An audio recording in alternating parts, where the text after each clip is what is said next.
kata Rasulullah, hewan kurban itu akan datang pada hari kiamat dengan tanduk, bulu dan kukunya. Dan sungguh, kata Rasulullah, darah hewan kurban itu telah terletak di suatu tempat di sisi Allah Subhanahu wa taala sebelum jatuh darah itu ke bumi saat disembelih. Maka kata Rasulullah, perbaikilah hatimu dengan berkurban. Hadis riwayat Ibnu Majah dan Tirmizi.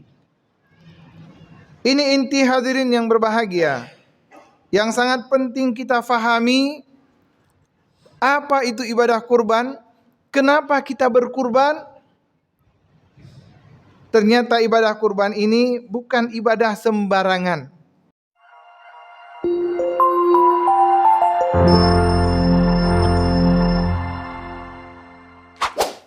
Selamat menonton dan jangan lupa di-subscribe ya. Assalamualaikum warahmatullahi wabarakatuh. Alhamdulillah. Alhamdulillahil wahidil ahad. Ahmaduhu subhanahu wa huwal faradus samad. Lam yalid wa lam yulad wa lam yakul lahu kufuwan ahad. Asyhadu an la ilaha illallah wahdahu la syarika lah. Wa asyhadu anna Muhammadan abduhu wa rasuluhu la nabiyya ba'dah. Allahumma fassalli wa sallim ala hadzal nabiyil karim wa ala alihi wa sahbihi ajma'in. Amma ba'du, fa ya ibadallah, usikum wa iyaya bittaqwallah, faqad fazal muttaqun. Qala Allah subhanahu wa ta'ala fil Qur'anil Karim, a'udzu billahi minasy syaithanir rajim. Bismillahirrahmanirrahim. Inna a'tainakal kautsar fasalli li rabbika wanhar. Inna syani'aka huwal abtar. Sadaqallahul azim. Sidang jamaah Jumat yang dirahmati Allah Subhanahu wa taala, marilah pada kesempatan yang mulia ini kita bersama-sama meningkatkan ketakwaan kita kepada Allah Subhanahu wa taala dengan sebenar-benarnya takwa, yaitu dengan menjalankan segala perintah Allah dan meninggalkan segala larangan Allah, serta mengharap keridhaan Allah Subhanahu wa taala. Dan sungguh ketakwaan itulah sebaik-baik bekal yang nantinya akan menyelamatkan kita di dunia dan di akhirat kelak. Berikutnya, mari kita bersalawat kepada Rasulullah sallallahu alaihi wasallam. Rasulullah yang telah menitipkan pusaka terbaik hasil perjuangan beliau sepanjang hidupnya, yaitu Al-Quran dan Sunnah. Dan andaikan kita berpegang pada dua mutiara tersebut, maka kita tidak akan pernah sesat selama-lamanya. Karena itu hadirin yang berbahagia, marilah kita senantiasa memperbanyak salawat, terutama pada hari Jumat dan juga pada hari-hari yang lain, untuk mengenang perjuangan Rasulullah dan meningkatkan kecintaan kita kepada Rasulullah sallallahu alaihi wasallam, yang jauh beliau lebih mencintai kita daripada kita mencintai beliau. Belum lahir lagi kita, tapi Rasulullah sallallahu alaihi wasallam sebelum kembali kepada Allah, yang dipanggil, yang diingat, yang dicintai adalah kita, ummati, ummati, ummati. Sidang jamaah Jumat yang dirahmati Allah Subhanahu wa taala, Kesempatan yang singkat ini, khatib ingin mengangkat tema sebuah ibadah yang berdimensi spiritual tetapi juga berdimensi sosial. Yang tidak lama lagi kita akan melaksanakannya, yaitu ibadah kurban. Ibadah kurban ini biasanya kita akan melaksanakan pada hari raya Idul Adha dan juga pada hari-hari tasyrik, yaitu 3 hari tasyrik. Pada 10 Zulhijjah hari raya Idul Kurban, kemudian 11, 12, 13 itu hari tasyrik. Saat itulah Allah mensyariatkan kita untuk melaksanakan sebuah ibadah yang luar biasa. Ibadah yang menghubungkan, mendekatkan antara kita dengan Allah Subhanahu wa taala dan juga mendekatkan kita dengan sesama manusia. Kalau kita lihat akar kata daripada kurban itu berasal dari kata-kata qaruba, artinya dekat. Jadi kurban itu adalah secara definisi itu menyembelih hewan sebagaimana hewan ternak, sebagaimana yang disyariatkan oleh Rasulullah dengan kriteria-kriterianya, dengan niat semata-mata ikhlas karena Allah semata, karena Allah Subhanahu wa taala. Ayat yang memerintahkan kurban surat Al-Kautsar yang khatib bacakan tadi di awal, inna a'tainakal kautsar, sesungguhnya kami telah memberikan kepadamu nikmat yang banyak. Fasholli li rabbika wanhar, maka salatlah kamu karena Tuhanmu, wanhar, dan berkorbanlah. Selanjutnya terkait ibadah kurban ini, Allah Subhanahu wa taala dalam surat Al-Hajj ayat 37 juga menyampaikan, la yanalallaha luhumuha wala dima'uha walaki yanaluhu at-taqwa minkum. Ini inti daripada pemahaman kita hakikat daripada ibadah kurban. Allah menyampaikan bahwa daging kurban dan darahnya sekali-kali tidak akan sampai kepada Allah, tetapi yang sampai kepadanya adalah ketakwaan kamu. Rasulullah sallallahu alaihi wasallam bersabda, tidak ada amalan yang dilakukan oleh manusia pada hari raya Idul Adha yang lebih dicintai oleh Allah Subhanahu wa taala selain daripada menyembelih hewan kurban. Sungguh, kata Rasulullah, hewan kurban itu akan datang pada hari kiamat dengan tanduk, bulu, dan kukunya. Dan sungguh, kata Rasulullah, darah hewan kurban itu telah terletak di suatu tempat di sisi Allah Subhanahu wa taala sebelum jatuh darah itu ke bumi saat disembelih. Maka kata Rasulullah, perbaikilah hatimu dengan berkurban. Hadis riwayat Ibnu Majah dan Tirmizi. Ini inti hadirin yang berbahagia, yang sangat penting kita fahami. Apa itu ibadah kurban? Kenapa kita berkurban?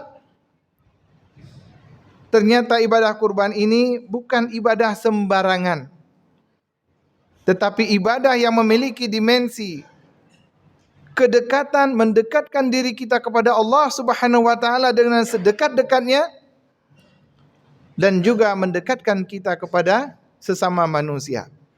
Dan tidak tanggung-tanggung kedekatan ini seperti yang diceritakan Rasulullah sallallahu alaihi wasallam. Bayangkan, darah hewan kurban nanti kita semua menyaksikan pada hari raya Idul Adha, ketika disembelih belum dia menyentuh tanah, itu sudah ada dia ditempatkan dalam suatu tempat oleh Allah Subhanahu wa taala di sisinya. Betapa luar biasanya. Dan hari akhirat nanti dia akan datang dengan tanduk, bulu dan kukunya. Subhanallah, hadirin yang berbahagia. Semoga ayat dan hadis ini telah menunjukkan dengan jelas bagi kita apa sesungguhnya esensi kurban itu. Kurban itu bukanlah sekedar sebuah ibadah untuk kebanggaan, sebuah ibadah untuk menunjukkan status sosial. Hai goknya urang kaya, nyom kali nyom Yohana ta kurban. Nanti kalau le urang sang-sang idayon tu hana mampu sagai. Itu keliru niatnya. Atau memang sudah tradisi setiap hari raya, pokoknya kita berkurban aja. Sehingga tidak tersentuh nilai-nilai yang diharapkan oleh Allah tadi, nilai spiritual itu tidak tajam. Sehingga berat sekali kita melakukan ibadah kurban itu.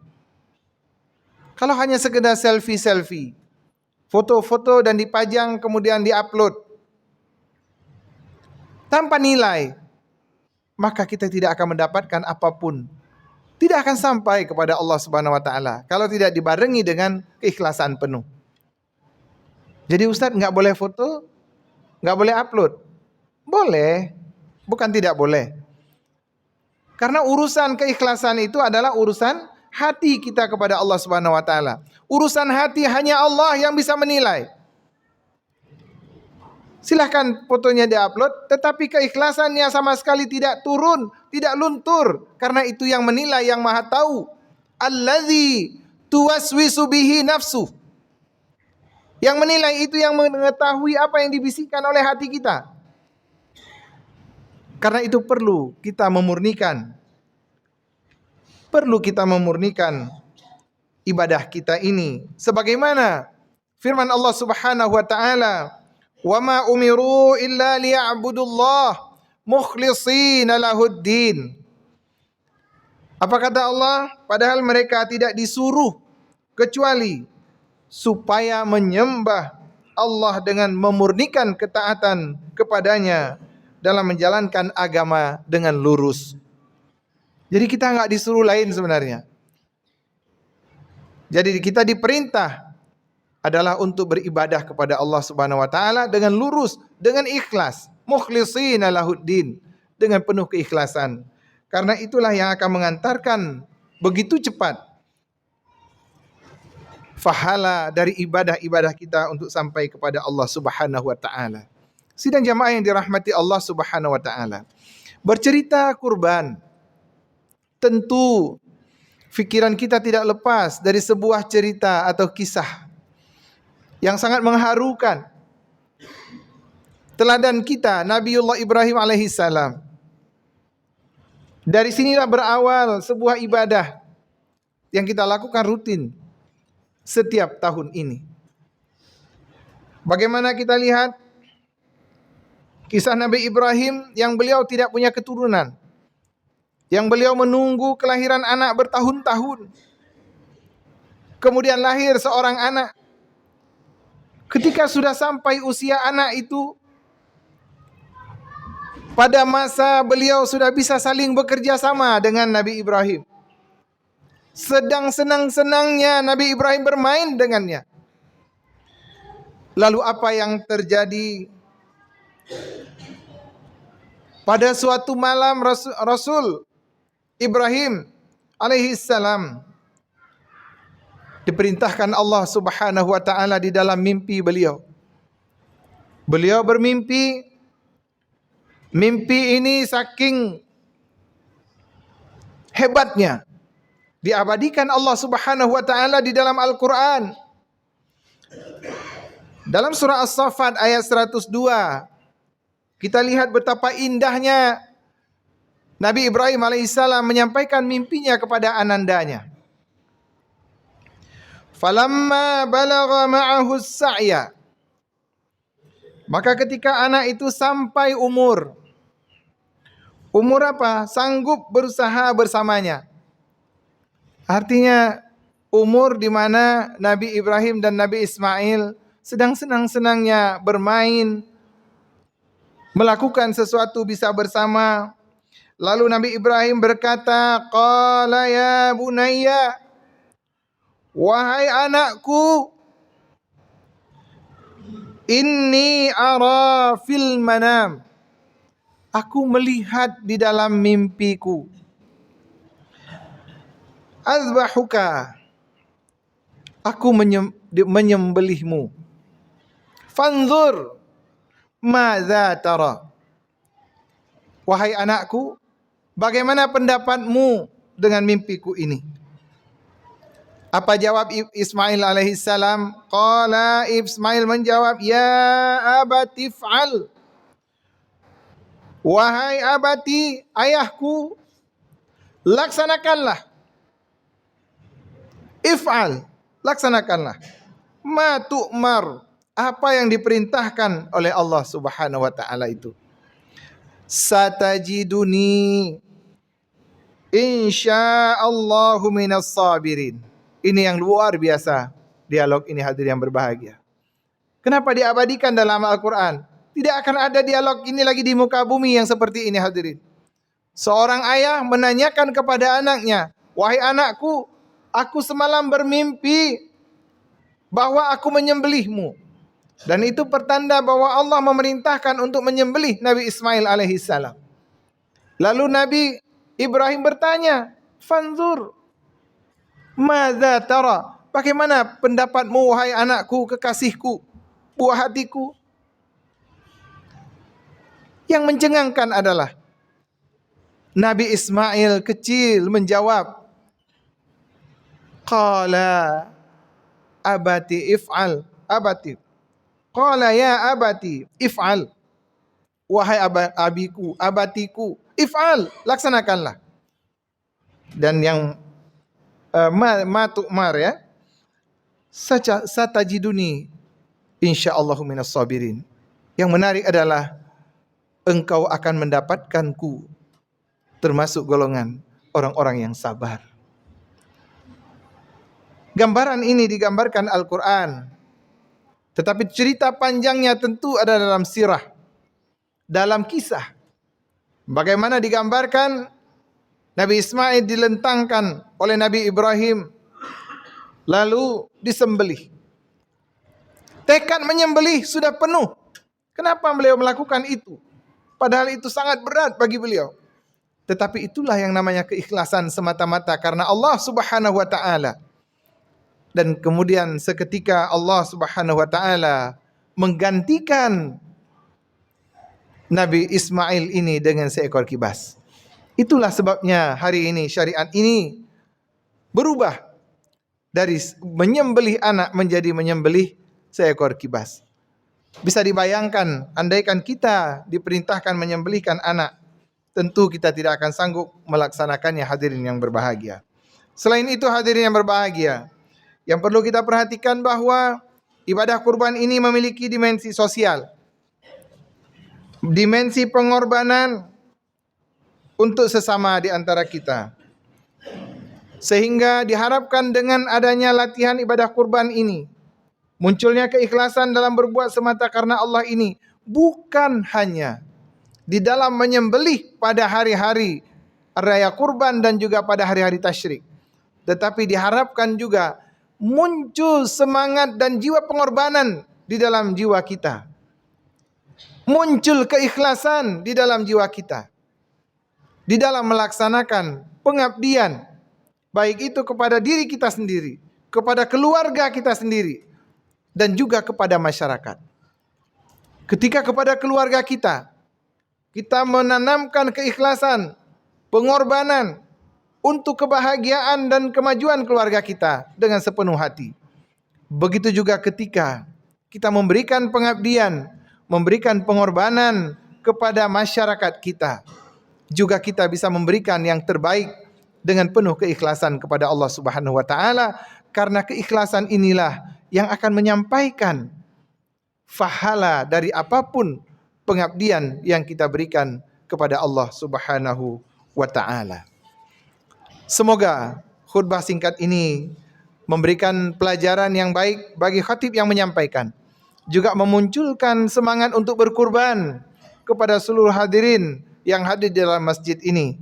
Karena tidak ada ibadah terbaik, kata Rasulullah, pada hari raya kurban nanti selain daripada menyembelih hewan ternak atau hewan kurban yang semata-mata kita persembahkan kepada Allah Subhanahu wa taala. Alhamdulillah, alhamdulillah hamdan katsiran kama amar. Alladzi khalaqa asy-syamsa wal qamar yukawwirun nahara 'alal lail wa yukawwirul laila 'alan nahar. Asyhadu an la ilaha illallah wahdahu la syarika lah wa asyhadu anna Muhammadan 'abduhu wa rasuluhu la nabiyya ba'dah. Allahumma fassalli wa sallim ala hadzal nabiyil karim wa ala alihi wa sahbihi ajma'in. Amma ba'du, faya ibadallah, usikum wa iyaya bittaqwallah, faqad fazal muttaqun. Qala Allah subhanahu wa ta'ala fil Qur'anil Karim, a'udzu billahi minasy syaithanir rajim. Bismillahirrahmanirrahim. Inna a'tainakal kautsar, fasalli li rabbika wanhar, inna syani'aka huwal abtar. Barakallahu li wa lakum fil Qur'anil azim wa naf'ani wa iyyakum bima fihi minal ayati wa dzikril hakim wa taqabbala minni wa minkum tilawatahu innahu huwal ghafurur rahim. Alhamdulillah, alhamdulillah nahmaduhu wa nasta'inuhu wa nastaghfiruh wa na'udzu billahi min syururi anfusina wa min sayyiati a'malina. Man yahdihillahu fala mudilla lahu ومن يضلل فلا هادي له. أشهد أن لا إله إلا الله وحده لا شريك له وأشهد أن محمدا عبده ورسوله لا نبي بعده. اللهم فصل وسلم على هذا النبي الكريم وعلى آله وصحبه أجمعين. أما بعد، فيا عباد الله، اتقوا الله حق تقاته ولا تموتن إلا وأنتم مسلمون. قال الله سبحانه وتعالى في القرآن الكريم، أعوذ بالله من الشيطان الرجيم، بسم الله الرحمن الرحيم، والعصر إن الإنسان لفي خسر إلا الذين آمنوا وعملوا الصالحات وتواصوا بالحق وتواصوا بالصبر. إن الله وملائكته يصلون على النبي يا أيها الذين آمنوا صلوا عليه وسلموا تسليما. اللهم صل على محمد وعلى آل محمد كما صليت على إبراهيم وعلى آل إبراهيم في العالمين إنك حميد مجيد. اللهم اغفر للمؤمنين والمؤمنات والمسلمين والمسلمات الأحياء منهم والأموات برحمتك يا أرحم الراحمين. ربنا ظلمنا أنفسنا وإن لم تغفر لنا وترحمنا لنكونن من الخاسرين. ربنا لا تؤاخذنا إن نسينا أو أخطأنا. ربنا ولا تحمل علينا إصرا كما حملته على الذين من قبلنا. ربنا ولا تحملنا ما لا طاقة لنا به. واعف عنا واغفر لنا وارحمنا أنت مولانا فانصرنا على القوم الكافرين. ربنا آتنا في الدنيا حسنة وفي الآخرة حسنة وقنا عذاب النار. عباد الله، إن الله يأمر بالعدل والإحسان وإيتاء ذي القربى وينهى عن الفحشاء والمنكر والبغي يعظكم لعلكم تذكرون. Fadhkurullahal azim yadhkurkum was'aluhu min fadlihi yu'tikum wa la dzikrullahi akbar.